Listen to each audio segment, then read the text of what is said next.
जब तक अहंकार पूर्ण रूप से समर्पित नहीं हो जाता तब तक ये माया बाधा पहुंचाती रहती है। और जब अहंकार भगवान के चरणों में समर्पित हो जाता है तो माया बाधा नहीं, माता की तरह दुलार करती है। भक्तों के जीवन में दो पक्ष होते हैं। एक होता है जब तक अहंकार शेष रहता है तब तक परीक्षा होती रहती है, और जब अहंकार पूर्ण समर्पित हो जाता है तो गोद में ले लेते हैं। कोई भी भक्त का जीवन आप पढ़ के देखो, उसमें दो पार्ट होंगे।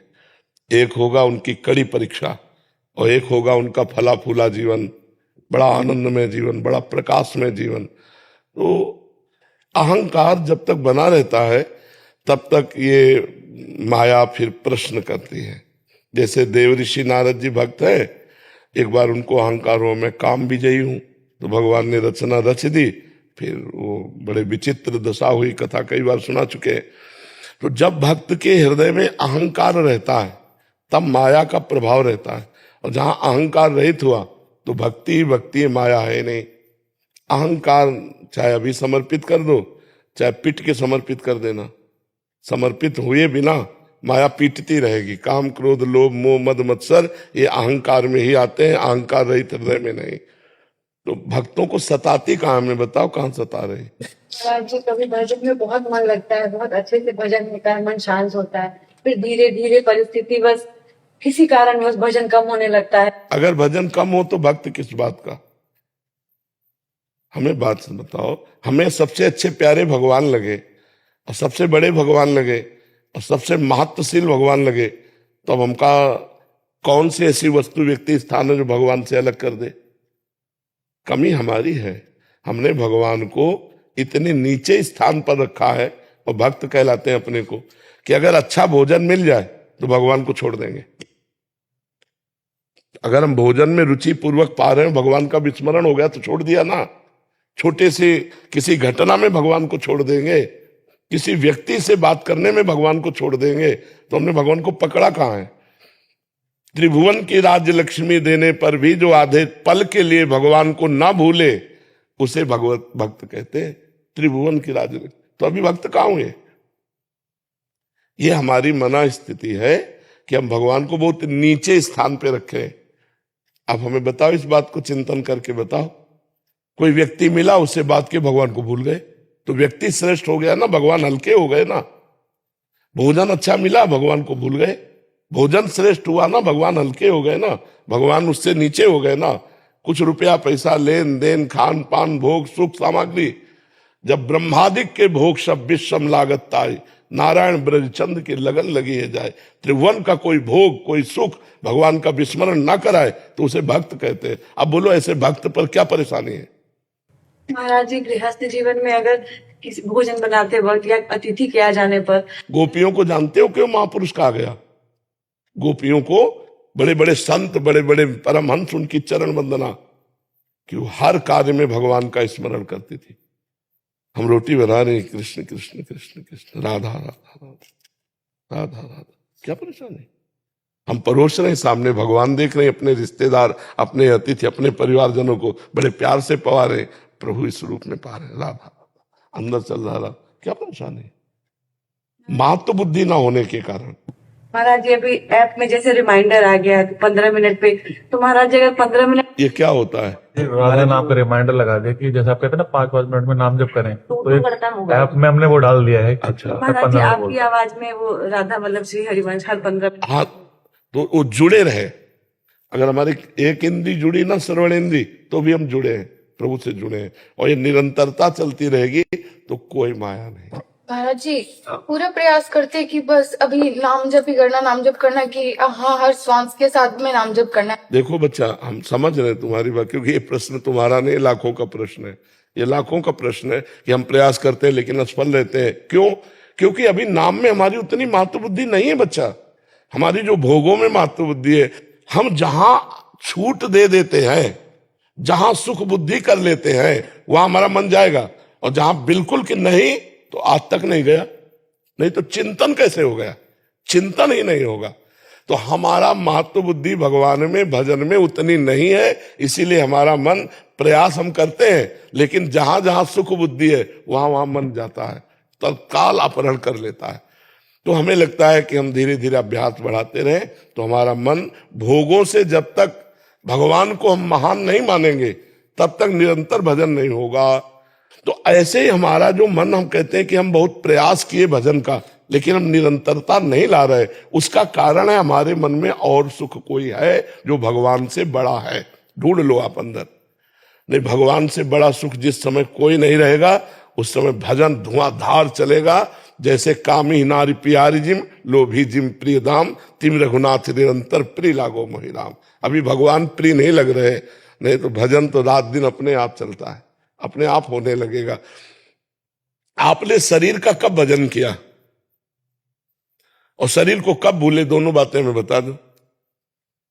शरीर को कब भूले और शरीर का कब भजन किया आपने, दोनों बातें समझ में आ रही ना तो शरीर का भजन किया और ना कभी शरीर को भूले। क्यों?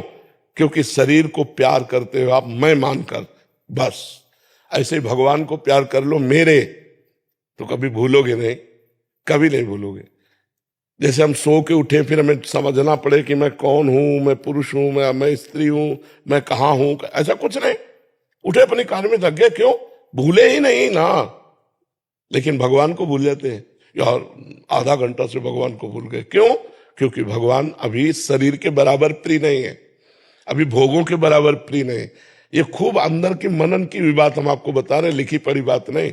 जिस दिन भगवान का स्थान सबसे ऊंचे होगा उस दिन भगवान का भजन निरंतर होगा, बिना प्रयास के होगा, अनायास होगा। अब ये सत्संग सुनते सुनते संसार के भोगों से राग रहित हो और भगवान को सर्वोच्च स्थान पर रखो, तो हर समय यह जो परे में सहज स्वभाव श्री हरिवंश नाम रस चाओ, नाव सुदृढ़ भव तरन को, स्वभाव बन जाएगा। राधा राधा श्री हरिवंश, राधा वल्लभ श्री हरिवंश, स्वभाव बन जाएगा। ओम प्रकाश जी, मध्य प्रदेश। राधे राधे। राधे राधे महाराज जी, आपके चरणों में कोटि कोटि प्रणाम। गुरुदेव, जब हम पूर्णतः निष्पाप हो जाएंगे तो हमारा शारीरिक और मानसिक व्यवहार संसार के प्रति कैसा होगा? भगवत स्वरूप, स्वयं में भी भगवत भाव और सामने भी भगवत भाव, भगवदाकार वृत्ति रहती है। जो अभी हमारी भेद बुद्धि रहती है ना, नानात्व की, स्त्री पुरुष उत्तम अधम ऐसा रहता है ना, फिर एक भगवदाकार वृत्ति रहती है, वो अनुभवगम्य है, वाणी के द्वारा नहीं बताई जा सकती। जैसे कामी पुरुष को सिर्फ काम का ही चिंतन स्वाभाविक होता है, लोभी पुरुष को धन का चिंतन होता है, क्योंकि महत्व बुद्धि धन की है, महत्व बुद्धि वहां भोग की है। ऐसे महत्व बुद्धि यहां श्री भगवान की है। भगवान सर्वत्र है, ये अनुभव उसको, जब भगवान की लीला कथा सुनी जाती है, नाम जप किया जाता है, नाम कीर्तन किया जाता है, तो अंतःकरण भगवदाकार हो जाता है। अब वो जिधर देता है, पृथ्वी में, आकाश में, जल में, वायु में, अग्नि में या जड़ में, चैतन्य में, जहां देखता है वहां अपने भगवान दिखाई देते हैं। वो भगवत भाव से व्यवहार करता है। निष्पाप महापुरुष की स्थिति भगवदाकार होती है। एक संत जा रहे थे जो निष्पाप थे, तो उनको कुछ उद्दंड लोग थे, तो उन्होंने उनको मारा। एक घटना है, तो उनके ऐसे सब खून निकल रहा था और पीट के चले गए। कुछ उद्दंड लोग होते हैं। तो एक डॉक्टर गाड़ी से निकल रहा था, तो देखा अरे संत, तो गाड़ी में बैठाला, अपने अस्पताल ले गया। वहां उनकी सब पट्टी और सबकी गर्म दूध पिला रहा था और पुलिस बुला ली थी। तो पूछा, महाराज जी आप सच्ची बताना, आप जानते उन लोगों को जिन्होंने मारा है? उनका हाँ जानते हैं। कौन हो? बोले आप ही तो। बोले महाराज जी की मानसिकता बिगड़ गई लगता है। बोले प्यारे अब छुप नहीं सकते, आपने ही मारा, आप ही लाए और आप ही दूध पिला रहे हो और आप ही पूछ रहे हो। मतलब वो भगवदाकार वृत्ति। तो फिर वो तो घबरा गए डॉक्टर कि हमको बेमतलब फंसा देंगे। फिर दूसरे जो भागवतिक विचार वाले थे, जो उनसे प्रश्न उत्तर किया, तो उनको समझ में आया तो भगवदाकार वृत्ति में है। आप ही मारने वाले हो, आप ही दूध पिलाने वाले हो, दूसरा कोई नहीं है। ये भाव, सिर्फ भगवतमयी वृत्ति, जिधर देखो उधर। जैसे निष्पाप हृदय हो गया नामदेव जी का, तो रोटी पका रहे थे विट्ठल भगवान के भोग के लिए, तो घी लेने अंदर गए, इधर सब रोटी कुत्ते ने मुंह में उठाई और चल दिया। तो आप घी का कटोरा लेके पीछे दौड़ रहे, प्रभु रुक जाओ, घी चुपर देने दो, सूखी मत खाओ, नाथ आप सूखी मत खाओ, कुत्ते के पीछे नाथ नाथ हे प्रभु हे प्रभु। तो विठ्ठल भगवान कुत्ते से प्रकट हो गए, क्योंकि कहो सो कहा जहां प्रभु नाई। तो जिसकी भगवदाकार वृत्ति होती है वो विद्या विनय संपन्ने ब्राह्मणे गविहस्तनी सुनीच सुपाके चा पंडिता समदर्शिना। विद्या विनय संपन्न ब्राह्मण में अर्थात परम पवित्र में, कुत्ते में, चांडाल में, हाथी में, गाय में, वो एक ही परमात्मा को देखकर व्यवहार करता है। समदर्शिना, सब जगह अपने प्रभु को देखता है। निष्पाप हृदय का लक्षण ये है। समझ पाए आप? बाबा एक अपराध हो गया मेरे से। मैं आप यहाँ से चरण पादुका लेके गया था आपसे, आपका प्रसाद करा के। उसमें क्या है, सितारे हैं और वो गढ़ रहे हैं, तो मेरे को लग रहा कि मैं वजह से आपको गढ़ रहे हैं, मेरे को सितारे पादु महाराज जी वो मोती लगे होंगे तो इनको लग रहा होगा कि अपनी भावना में कि गुरुदेव पहन रहे होंगे। कि मेरे वजह से आपको नहीं, तो उसमें आप उसमें भाव बदलो, उसमें भाव ये बदलो कि महाराज जी का एक्यूप्रेशर जब होना होता है तो इसमें चल भावना ही तो करनी। महाराज जी का स्वास्थ्य बिगड़ा है तो ये भगवान ने इसलिए लगा दिए कि वो जब ये पहनेंगे तो उनका एक्यूप्रेशर हो जाएगा, बस हो गया। आप तो मेरी वजह से आपको कांटा चुभ जाए, मैं जैसे नहीं, आपका भाव बहुत सुंदर है, भगवान आपके भाव की रक्षा करे। हम भाव को, भाव वही है जो निगेटिव न जाने पाए, पॉजिटिव ले आवे, हर भाव को पॉजिटिव ले आवे। भक्त का लक्षण होता है हर भाव को सकारात्मक लेना। अब ये है कि हर समय तो आप बराबर प्लेन पहनते हो और कुछ समय खुरदरी पहने होंगे ना तो आपका एक्यूप्रेशर हो जाएगा। ठीक है गुरुदेव भगवान, आप समझ गए, आप क्यों ऐसे ही लाए, बस हो गया। जाने से पहला मेरे को भेज दीजिएगा, जी किसी भी चूड़ी में भेज दीजिएगा, लेकिन आपके बिना मैं नहीं रह सकता महाराज जी। बहुत बहुत सुंदर भाव है, पर इसमें यह है कि भगवान का खेल होता है, जब जाना होता है तभी जाना होता है। इसमें ऐसा हो नहीं सकता वह अलग अलग भेजा जाएगा। तो इसलिए हमें लगता है राधा राधा राधा राधा जपे, और जब तक श्री जी रख रही तब तक रखे, जब बुला ले तो बुला ले, ऐसा रखे। सात्विका पांडे जी, राधे राधे। आपके चरणों में कोटि कोटि प्रणाम। महाराज जी, महाराज जी, मृत्यु इस संसार में बिल्कुल सत्य है, हम कैसे इसे प्राकृतिक रूप से दर्द और भय मुक्त बना सकते हैं? नाम जप करो, भगवान की लीला कथा सुनो, भगवान की सेवा करो, जिससे अंतःकरण पवित्र हो, तो ये ज्ञान हो जाए कि मृत्यु है ही नहीं। किसका प्रश्न है? मृत्यु किसकी है ही नहीं, मृत्यु किसी की नहीं है। पंचभूत आकृति बिखरी, पंचभूतों में मिल गए, जीव मन 5 ज्ञानेंद्रियां 5 कर्मेंद्रियां, इनको लेकर के आगे यात्रा शुरू की, कुछ नहीं मरा, ट्रांसफर हुआ, पांचों तत्व अपने तत्व में मिल गए, जीवात्मा इंद्रिय और मन के साथ आगे निकल गए। मृत्यु किसकी है? हाँ, जो देहाभिमानी जीव है उसको ज्ञान ना होने के कारण देह की भयंकर पीड़ा जब प्राण निकलते हैं उस समय उसे महसूस होती है। तो अगर हम भजन कर लें, भगवान की कृपा प्राप्त कर लें, तो जैसे मतवाले हाथी के गले से छोटी फूलों की माला टूटकर गिर जाए उसे पता नहीं चलता, ऐसे ही भक्त की जब मृत्यु होती है तो उसे कोई कष्ट नहीं होता। मरने से सब जग डरा, मेरो मन आनंद, कब मरी हो कब भेटी हो पूर्ण परमानंद। मृत्यु कब है? उसको होता है जो अज्ञानी है और जो शरीर आसक्त है और जो भोगों में रत है। जो भगवान में रत है, जो भक्तिवान है, जो ज्ञानी है, उसे कष्ट नहीं होता। समझ रहे ना? हाँ बिल्कुल नहीं। क्यों, आपको डर है क्या मृत्यु का?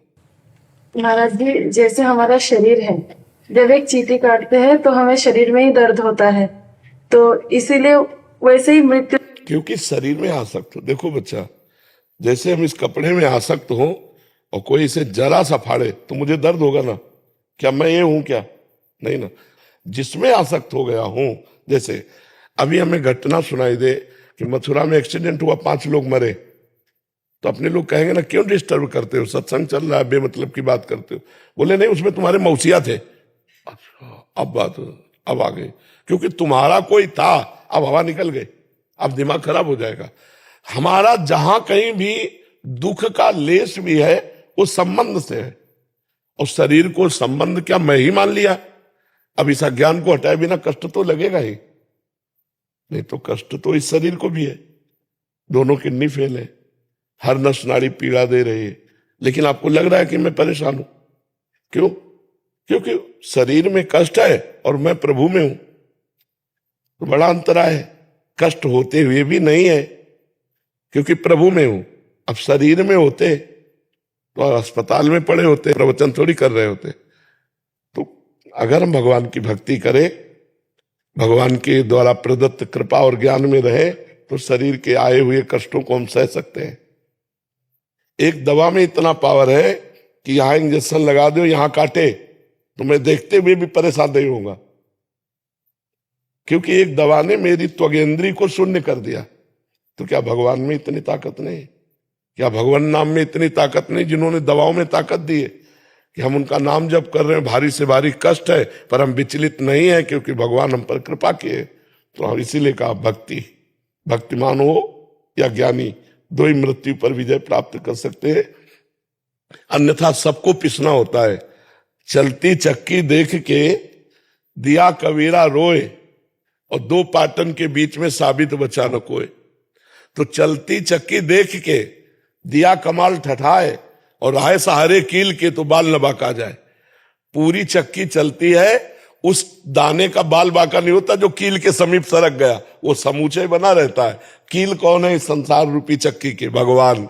जो भगवान की शरण में चला गया उसका बाल बाका नहीं होता। खूब नाम जप करो, नाम कीर्तन करो, भगवान की कथा सुनो, भगवान की सेवा करो, इसी से मृत्यु पर विजय प्राप्ति की जा सकती है, दूसरा कोई उपाय नहीं। गजानन श्रीमंत शिंदे जी, महाराज जी आपके चरणों में कोटि कोटि प्रणाम। महाराज जी, क्या ध्यान किए बिना चित्त की वृत्ति जानी जा सकती है? नाम जप और ध्यान में क्या अंतर है? नाम जप से जानी जा सकती है। चाहे जप करो, चाहे सुमिरन करो, चाहे ध्यान करो, आंतरिक वृत्ति से ही तो होता है। जैसे हम बैठे, हम राधा राधा जप रहे हैं अंदर, तो अंदर की वृत्ति से ही तो जप रहे। चित्त वृत्ति का संसार में ना जाने देना, उसे चाहे नाम में लगाओ, चाहे भगवान के रूप में लगाओ, चाहे भगवान के सुमिरन में लगाओ, उसे भगवान में लगाओ, किसी तरह लगा लो, वो ध्यान ही कहा जाता है। जैसे हम राधा राधा हमारा ध्यान वहां लगा है ना आंतरिक, तो हम नाम का ध्यान कर रहे हैं, कोई रूप का ध्यान करता है। ध्यान उसी परमात्मा का हमें करना है, जप उसी परमात्मा का करना है, गान उसी परमात्मा का करना है, तो हमारा मंगल होना शुरू हो जाए। वो एक ही बात है, अंतर से संसार का चिंतन छूटना और भगवान का चिंतन होना, यही खास बात है।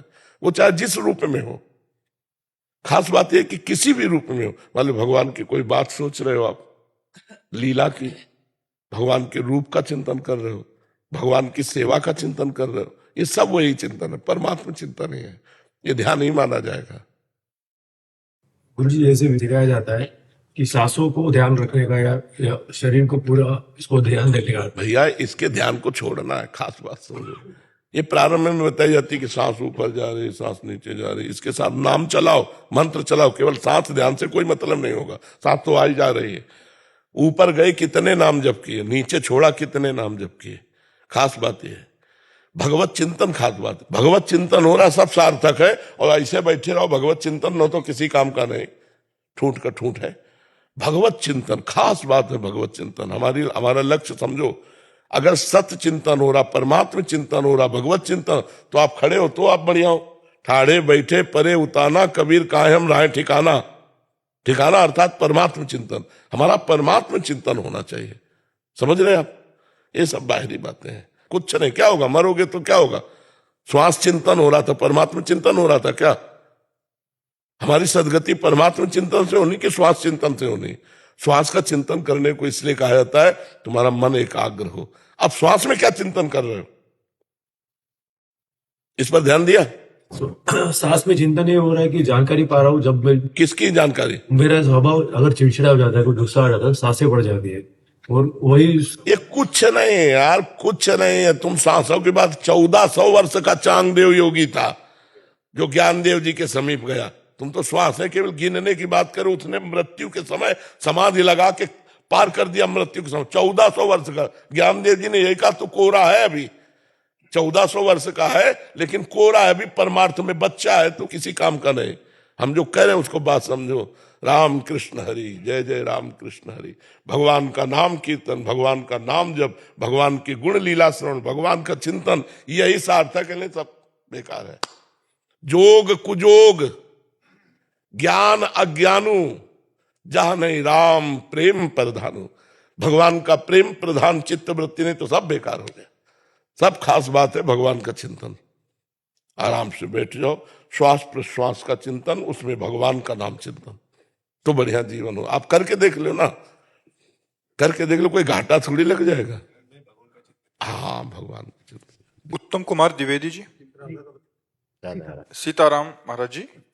महाराज जी, मेरे मन में भजन की कमी होते देख एक द्वंद्व उत्पन्न हुआ है कि क्या मेरे से कोई अपराध हो रहा है, या महाराज जी ये कह रहे हैं कि श्री राम जी में प्रीति होने के कारण श्री राम और प्रभु के विभिन्न रूपों की चर्चा होते देख श्री राम जी को श्रेष्ठ करने में इष्ट अपराध के कारण भजन में कमी हो रही है शायद, और मन में अनेक द्वंद्व उत्पन्न हो रहे हैं। हमको सिद्ध थोड़ी करना है, हमारे तो प्रीतम है राम जी, तो बस है। सूरदास जी महाराज गोस्वामी तुलसीदास जी से मिले और कहा आपके प्रभु और हमारे प्रभु में थोड़ा तो अंतर है ही है। हमारे प्रभु 16 कलाओं से पूर्ण है, क्योंकि चंद्र वंश में प्रकट हुए और सूर्य वंश में आपके प्रभु प्रकट हुए, तो 12 कलाओं से युक्त है। तो कहा राम जी 12 कलाओं से? अभी तक तो हम तो केवल दशरथ पुत्र लाडले राम को भज रहे थे, आज पता चला कि 12 कला भी है। गोस्वामी जी की हम केवल राम से प्रेम करते हैं, कलाओं से नहीं। हम गुणों से प्रेम नहीं करते। हम राम जी की महिमा ऐश्वर्य से प्रेम नहीं करते, हम राम जी से प्रेम करते हैं। तो प्रेमी को अपने प्रीतम को सर्वश्रेष्ठ सिद्ध करने की जरूरत नहीं होती। हरि जी बोलते हैं हरि रसना राधा राधा रट। अगर हम अयोध्या जाएंगे तो जय बोलेंगे जय सिया राम की, क्योंकि धाम आए हैं जिनके, तो धामी की तो जय जयकार बोलेंगे। अब वहां हम सोचे कि हम कट्टर उपासी है, तो फिर तुम्हारी उपासना में बट्टा लग जाएगा, तुम्हारी उपासना में बाधा पड़ जाएगी, क्योंकि तत्व तो दो है नहीं। पर जहां जिस रूप में विराजमान है वहां उस रूप की जय बोलनी पड़ेगी। जब यदि हमारी श्रद्धा नहीं है तो हम जाएंगे क्यों? और जब श्रद्धा है तो फिर हमको वही बोलना है। मान लो कनक बिहारी के सामने है तो हमें जय सिया राम बोलना है, क्योंकि वहां प्रभु सिया राम रूप से विराजमान है। इसमें हमारी भक्ति में कोई थोड़ी फर्क पड़ जाएगा। कोई और हो तो थोड़ा फर्क पड़ने वाली बात है, वही है, दूसरा कोई है नहीं। तो इसमें सरसता होनी चाहिए, कट्टरता नहीं। अनन्यता होनी चाहिए, कठोरता नहीं। और कहीं ना कहीं ऐसा कुछ तो फिर भाव में अंतर भजन पड़ जाएगा। उतावलेपन की वजह से उसे साधन उतावलेपन से सिद्ध नहीं होता, बड़ी गंभीरता और धैर्यता से सिद्ध होता है। पर हम तुम्हें धन्यवाद देते कि किसी भी तरह से आप भगवान के प्रति अपनापन बढ़ा रहे हो, तो भगवान आपको संभालेंगे, वही आपको सतमार्ग में पुष्ट करेंगे। नहीं, आपके नेत्रों से झलक रहा है कि आप मतलब विपरीत चिंतन करते हो। ऐसा है क्या? है? कभी जैसे भगवतिक चिंतन हो तो लगातार होता है, फिर कैसे विपरीत चिंतन हो वो भी लगातार होता है। नहीं, विपरीत चिंतन लगातार साधक का नहीं होता। विपरीत चिंतन तो सेकंड में काटा जाता है, लगातार चिंतन तो प्रभु का होता है। आपकी वाणी के प्रभाव से अभी बस ये चलना चालू ही किया कुछ समय पहले, और ये हमारे चित्रकूट वास ही करता है। अच्छा। और ये भक्ति से जुड़ना चालू हुआ आपकी ही वाणी के प्रभाव से। इसके विपरीत 1.5 साल पहले कुछ भी नहीं था। एक दिन 22 जनवरी 2000 तो अभी से आपके वचन से रात्रि से प्रभाव आया, तब से इसने भजन चालू किया है।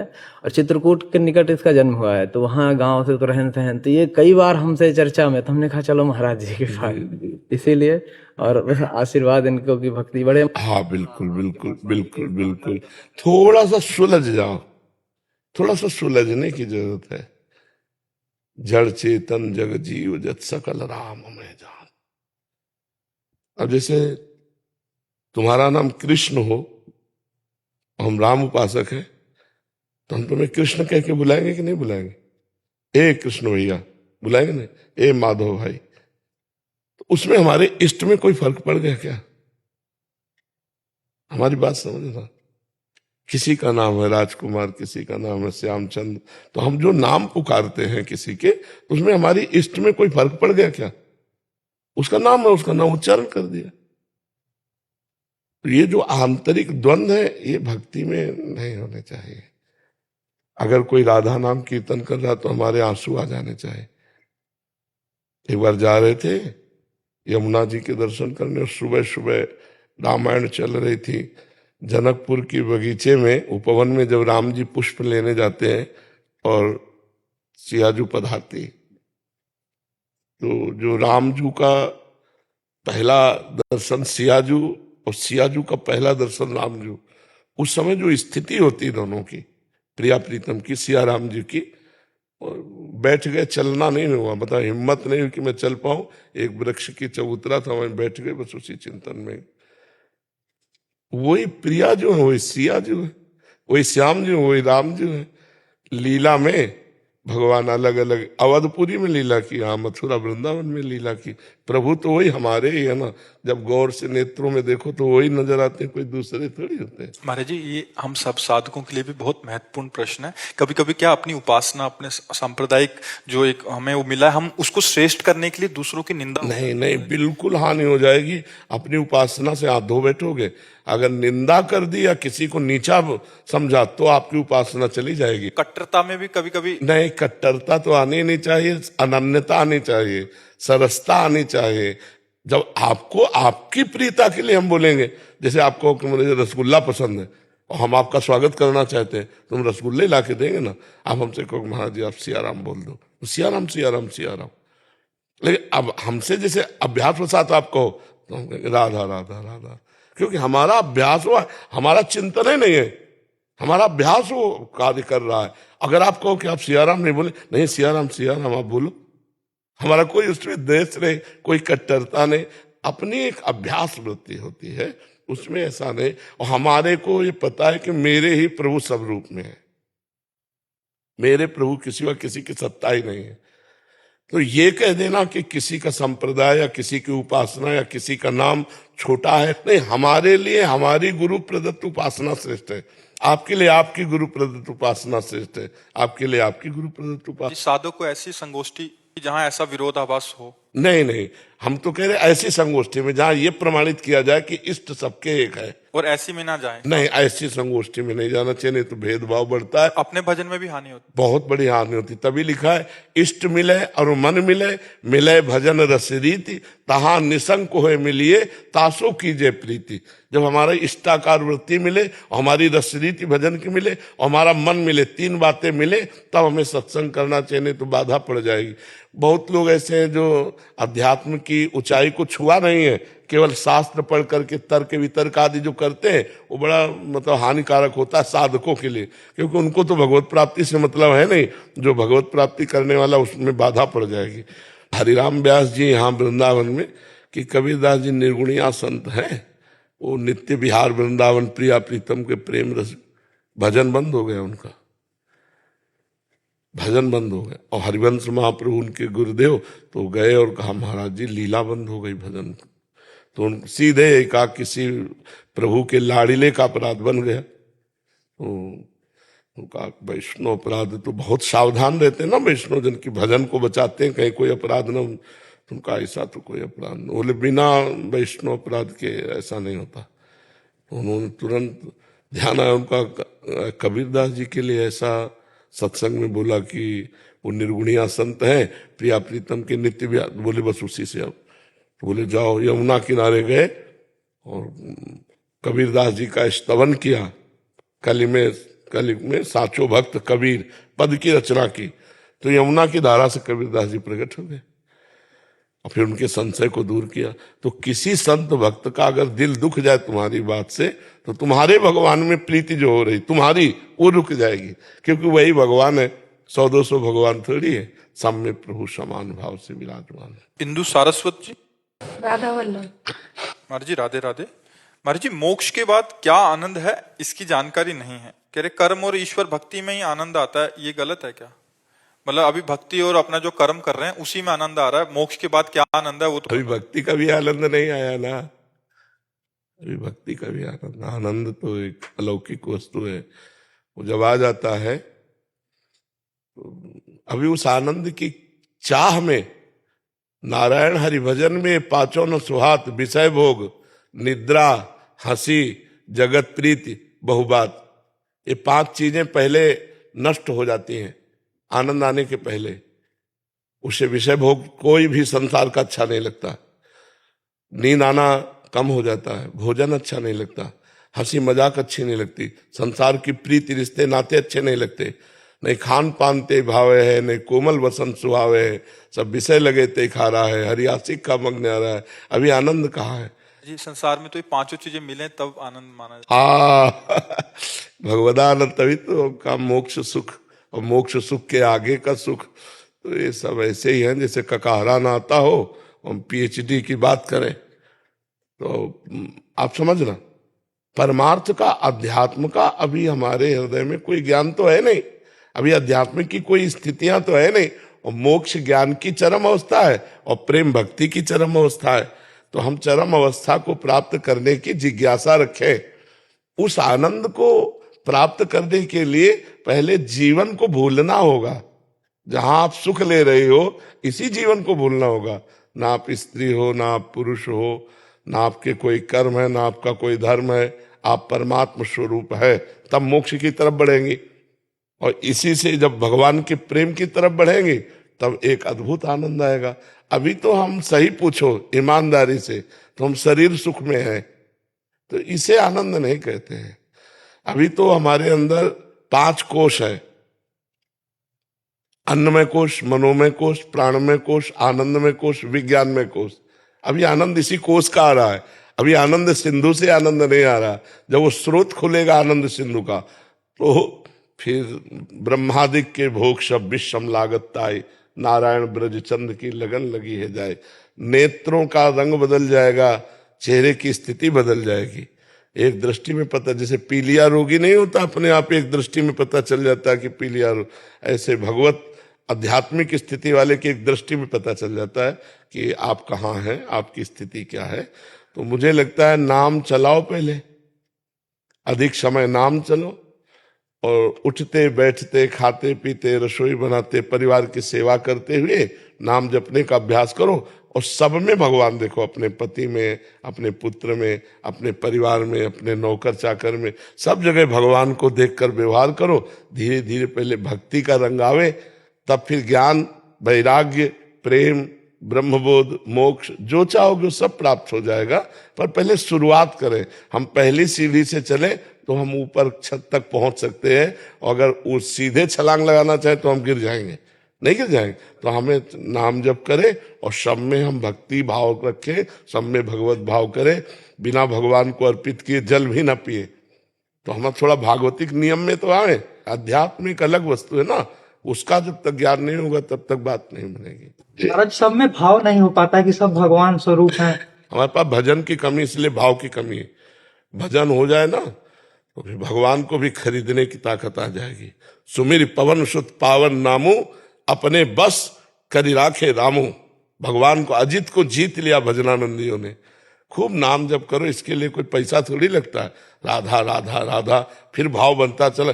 इतना भाव बढ़ जाता है कि कुत्ते में भगवान का भाव कर लिया और वहीं विट्ठल भगवान प्रकट हो गए। नामदेव जी ने तो नाम से भाव बनता है, भाव से भगवान मिलते हैं। भाव का भूखा हूं मैं और भाव ही एक सार है। भाव से मुझको भजे तो भाव से बेड़ा पार है। भाव बिन सुनी पुकारे मैं कभी सुनता नहीं, भाव पूरित टेर ही करती मुझे लाचार है। भाव, ये भाव बाजार में थोड़ी मिलता है, ये नाम जप से मिलता है। भावोत्सवेन भजताम रस काम धेनुम तम राधिका चरण रेणुम हम स्मरामि। हम जितना भजन करते हैं उतना भाव बनता जाता है। रमा कुमारी जी बिहार से। राधे राधे महाराज जी। महाराज जी, हमारे अंदर इतनी संतुष्टता क्यों है? दिन रात माया का प्रचंड प्रकोप देखकर भी हम अपने जीवन में संतुष्ट हैं। मुझे कभी कभी लगता है कि कहीं मेरे अंदर अपने लक्ष्य की दृढ़ता नहीं है, इसलिए ऐसा है, व्याकुलता नहीं है लक्ष्य के। संतुष्टता कैसे हो सकती है? अभी आप अपने को पहचान नहीं पा रही। संतुष्टता कैसे, क्या संतुष्टता है? माया का प्रभाव इधर ही जो अभी जीवन व्यतीत है उसी में अच्छा लग रहा है, उसी में। ये तो सबको अच्छा लग रहा है, इसे संतुष्टता थोड़ी कहते हैं, इसे तो अज्ञानता कहते हैं। जो जहां है वो सबको अच्छा लग रहा है, ये कोई खास बात नहीं है। खास बात, संतोष शब्द भागवतिक है। बिन संतोष न काम न साही, अछत काम सुख सपने नाही। संतोष का मतलब समस्त कामनाओं का त्यागी। संतोष का मतलब भगवदानंद में तृप्त, जाहि न चाही कबों कछु। तुम सन साज सने बसो निरंतर तासुर सो रावण निजगे। हम शब्दों का ही तो उत्तर देंगे। अगर आप शब्दों का प्रयोग करेंगे संतोष, तो संतोष बहुत बड़ी भागवती की स्थिति है। और अगर ये बात आप कहती हैं तो फिर हर जीव जहां है वहां मगन है। अगर उससे कहा जाए कि आप क्या चाहिए आपको, तो जहां है वहीं से वो मांगेगा कि अमुक अमुक वस्तु की कमी है, यही हमें दो। मतलब जो जहां है वो उसे त्याग कर भगवदानंद नहीं मांगेगा, वो वही आनंद की अनुभूति करता है। ये तो जन साधारण की बात है। वहां से निकल के महाराज जी अध्यात्म में कैसे रुचि हो? नाम जप, अगर नाम जप है तो धीरे धीरे आपका ज्ञान नष्ट होता जाएगा, हृदय में एक विरहाग्नि जगेगी, और फिर ये जो तांडव मचेगा माया का, वो सब नष्ट हो जाएगा और भगवदानंद में प्रवेश हो जाएगा। अभी एक बार युद्ध होगा भयंकर, महाभारत से भी बढ़कर। काम क्रोध लोभ मोह मद मत्सर अभी तो सब सोए हुए हैं। जैसे हम किसी के बंधन में पड़े हो, वो देख रहा बंधा पड़ा है तो वो अपनी ताकत थोड़ी दिखाता है। जब बंधन मुक्त होना चाहते तब वो अपनी ताकत दिखाएगा। तो अभी काम क्रोध कोई ताकत थोड़ी दिखा रहे। जहां मारा थप्पड़ वहीं गिरे पड़े हो तो अपनी ताकत क्या दिखावे। ताकत वो जब मारे और गिरो ना, और फिर नाम जप कर, तब वो अपनी ताकत, तब लगता है हो भगवान ही बचा सकते हैं। नहीं तो इतनी बुरी दशा हृदय की कर देते हैं काम क्रोध लोभ मोह मद मत्सर कि ऐसा लगता है इतना गंदा तो हम पहले नहीं थे। तब उस पर विजय प्राप्त की जाती है। अभी तो बहुत प्रारंभिक स्थिति भी नहीं आई है। तो ये कोई संतोष, मतलब ये कोई भागवतिक नहीं है, ये कोई भागवतिक नहीं। नाम जप करो, शास्त्रों का स्वाध्याय करो, सत्संग सुनो और अपने बड़े जनों की सेवा में रहो, उनकी आज्ञा में रहो। धीरे धीरे भागवती की स्थिति बढ़ने लगेगी। गुरुदेव, जब भी हम आपकी तरफ देखते हैं, मैं अगर सखा भाव से देखता हूँ तो कभी आपको पिता की तरह किसी को डांटते देखता हूँ।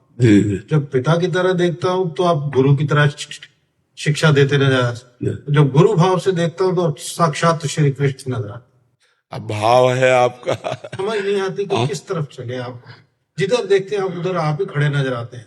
तुम्हें माता च पिता तुम्हें बंधुश्च सखा तुम्हें विद्या द्रविणं तुम्हें सर्वम मम दे तुम्हें मेरे सब कुछ हो।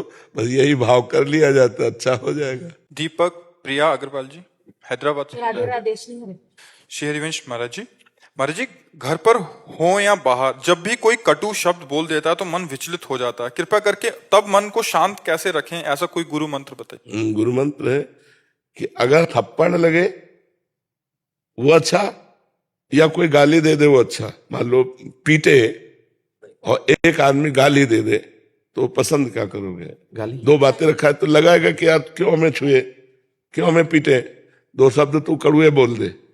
तो हमारे ऊपर भगवान की कृपा हुई कि जो मुझे शारीरिक दंड मिलना चाहिए था वो वाचिक दंड से भगवान मुझे पवित्र कर रहे हैं। अगर ये बात आप मान लोगी, वास्तविक यही बात है। हमारे बिगड़े हुए कर्म के बिना हमें कोई दंड नहीं दे सकता। हमारा कर्म जब बिगड़ जाता है तो सामने वाली व्यक्ति की बुद्धि में जाकर वो हमारे अंदर के प्रति विरोधी भाव कर लेता है और वो कड़वी बात बोलता है, वो अपमानजनक, वो जलन वाली, तो हम पवित्र हो जाते हैं। हम पवित्र हो रहे हैं। भगवान की बड़ी कृपा कि मुझे शारीरिक दंड नहीं भोगना पड़ा और वो वाचिक दंड के द्वारा मुझे पवित्र कर रहा है। ऐसा भाव करना चाहिए। कबीरदास जी कहते हैं, निंदक नियरे राखिए आंगन कुटी छवाए, बिना साबुन बिना पानी निर्मल करे सुभाए। है ना? तो हमें लगता है कि जो हमारी निंदा कर रहा है, जो हमारे गाली दे रहा है, जो कटुवचन बोल रहा है, मुझे पवित्र कर रहा है। और जब मैं पवित्र होंगे तो शांति, सुख, आनंद ये आ जाएगा। अपवित्रता में अशांति, दुख, क्लेश ये आता है। तो हमको चाहिए कि उस समय हम जवाब न दें, चुपचाप सह जाएं, तो हृदय में जलन होगी और हम पवित्र हो जाएंगे। एक और चीज, जैसे मैं घर पर रहती तो मुझे ऐसे वृंदावन तक मन खींचा चला जाता है। कोई ऐसा गुरु मंत्र जिससे कि हमेशा के लिए वृंदावन में, जो शरीर हमेशा के लिए वृंदावन रहे या न रहे इसमें कोई खास बात नहीं, मन वृंदावन में रहे। वृंदावन को चिंतवन यह है दीप और बार। अगर आप वृंदावन आई हैं, ये सीन अपने कैमरे में भर के ले जाएं, बिहारी जी की, यमुना जी की, परिक्रमा मार्ग की, वृंदावन की, सत्संग की, और रोज 10 मिनट बैठ करके वृंदावन आए, सत्संग आए, यमुना जी जाए, बिहारी जी दर्शन करें, परिक्रमा लगाएं, तो आपको वृंदावन धाम के वास का फल मिलेगा। हमको चाहे जहां दूर रखें हमारा चिंतन वृंदावन में है, तो बहुत बढ़िया बात। और आप वृंदावन में रह रहे हो और चिंतन दिल्ली कलकत्ता और संसार का हो, तो हमें लगता ठीक नहीं है ना। शरीर वृंदावन में पड़ा, चिंतन संसार का हो रहा है, शरीर संसार में और चिंतन वृंदावन का हो रहा है, ये खास बात है।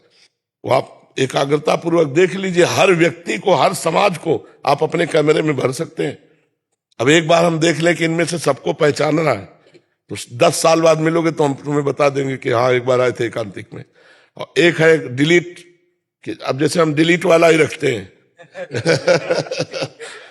सुबह से लेकर अगर इन सबकी फोटो हो तो दिन भर हमको इसी में परेशानी हो, 1 सेकंड में खत्म। प्रभु जी मेरे को मत भूलिएगा।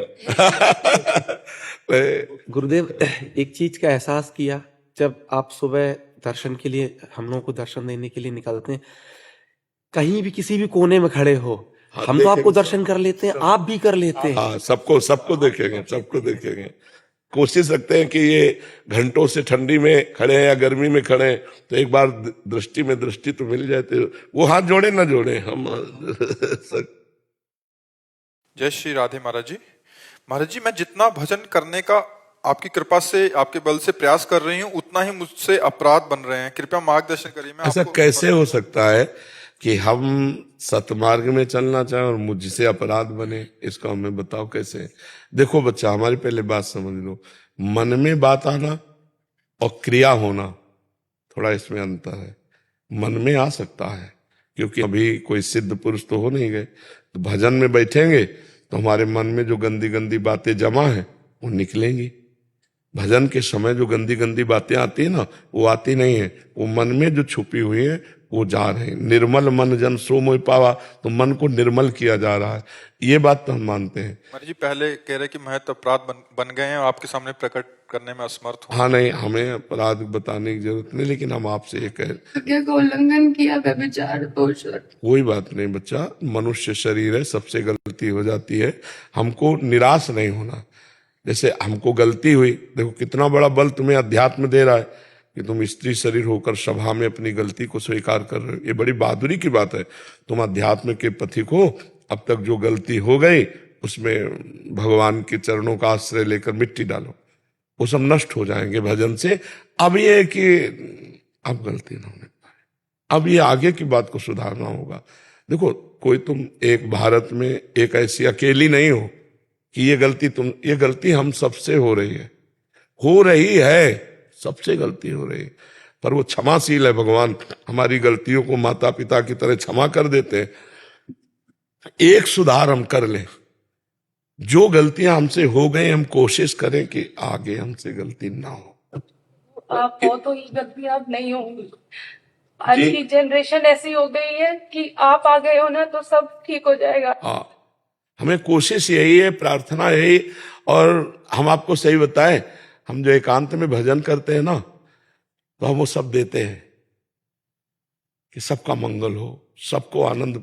जैसे है ना कि अपने 100 रुपया में काम चल जाएगा, तो 1000 रुपया जो कमा रहे हैं तो 900 रुपया जगत मंगल के लिए दिया जाए। अब हमारा जो भजन है, जो हमारा जीवन है, वो जगत मंगल के लिए है। तो हमें लगता है कि अगर आप हमें थोड़ा सहयोग दे दो कि जो गलतियां आप जानबूझ के कर रहे हो उनको रोक दो, उनको रोकते ही तुम देखोगे आपको एक पावर मिलेगा और आपको निकाल देगा। पर अगर आप बार बार भूल करके वहीं जाते रहोगे तो हमारी बात का असर आपके ऊपर नहीं होगा।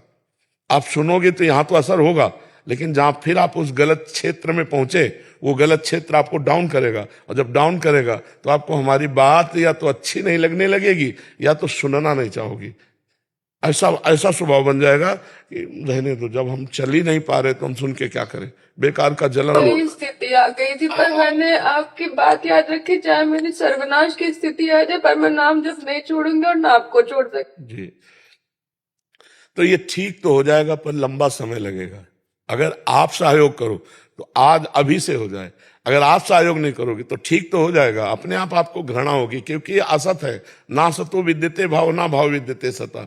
अच्छे अच्छे बेविचारियों को घृणा हो गई, क्योंकि इसमें कोई तत्व तो है नहीं, एक आकर्षण है, माया। देखो, ये कोई पर्दे वाली बातें नहीं है। वास्तविक पूछो तो हम कहते हैं इसके अध्यात्म के इस विषय के क्लास लगने चाहिए। जिससे ये तो पता चले कि गिरना किसे कहते हैं, उठना किसे कहते हैं। अभी बच्चों को यही पता नहीं कि हम जिस मार्ग में जा रहे हैं पतन का मार्ग है। तो आप नाम जप कीजिए। और हम ये कहते हैं, देखो बिना प्रेम के, बिना आश्रय के कोई जी नहीं सकता है। खुली बात समझो। अब भगवान से परिचय है नहीं, खुली बात है। भगवान को देखा नहीं तो भगवान से हम वैसा प्यार नहीं कर सकते जैसा हम इंसान से प्यार करते हैं, क्योंकि हम प्रगट में देखते हैं। तो हमें लगता है कि ये जो हमारे भगवान के द्वारा बनाई हुई प्रणाली है, पाणी ग्रहण संस्कार, इसको स्वीकार करना चाहिए।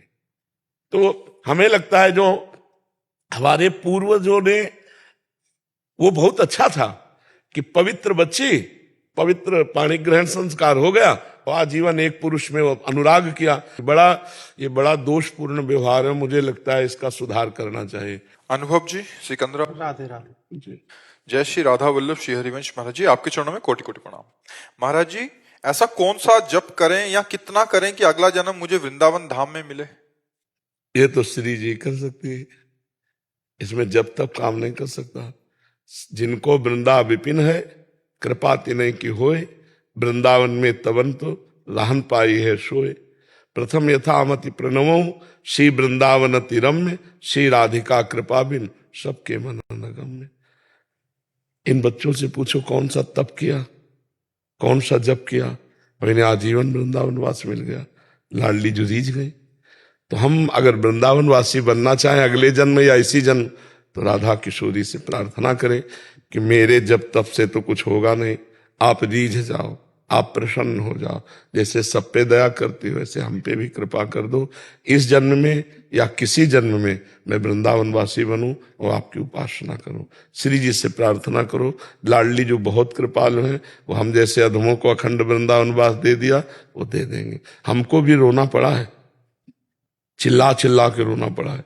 ये जो मदन मोहन जी का मंदिर है ना, इसके टीले में चढ़ के दोपहर में एकांत में ऐसे खड़े होके चिल्ला चिल्ला कर, हे वृंदावनेश्वरी, हे किशोरी जू, मुझ गरीब को वृंदावन वास का कहीं एक कोना दे दो जिससे मैं वास कर लूं। वास की समस्या थी, और जहां रहते वहां मतलब संसारिकता को देखकर हजम नहीं होता, ऐसा लगता है एकांत भागो। अब एकांत अपने कोई व्यवस्था थी नहीं, मांग के खाना, पड़े रहना। तो फिर श्री जी से प्रार्थना की, रोए। फिर ऐसा लगा कि अब काशी जाना पड़ेगा, क्योंकि तो जो ही उतरे सो ये कितनी बड़ी लाली जो है हमारा ऐसे अचला पकड़ के घूमने लगे, जाएगो बाबा जाएगो। तो हमें लगा यहाँ किसी गोस्वामी परिकर की बच्ची होगी, बड़ी सुंदर थी। हम अपने भाव में थे। तो जो ही 100 कदम आगे चले सो एकदम आया, जाएगो जाएगो को मतलब क्या। हम तो ऊपर रो के सोच रहे थे कि चलो अब काशी चलते हैं, वृंदावन में ठौर नहीं है। फिर लौट आए, वहां देखा कोई लाली नहीं। आसपास पूछा कि यहाँ किसी गृहस्थों के, बोले यहाँ तो सब विरक्त जन रहते मदन मोहन के नीचे, बोले यहाँ तो कोई है। तो एकदम आया कि ये तो वृंदावनाधीश्वरी लाली के रूप में वही थी दूसरी।